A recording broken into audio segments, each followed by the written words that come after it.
क्या हो गया?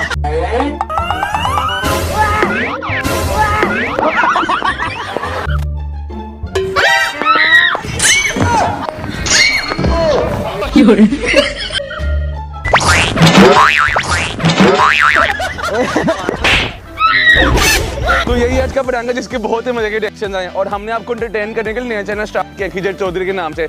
जब बड़े मजे मजे के फनी व्लॉग्स आ रहे हैं उस चैनल का लिंक नीचे डिस्क्रिप्शन में है। अब भी जाओ सब्सक्राइब करो। तब तक के लिए पीस आउट।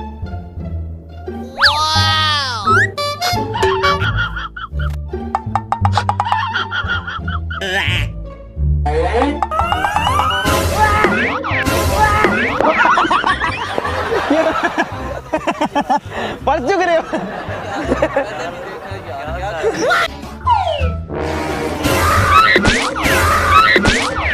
क्या हो गया?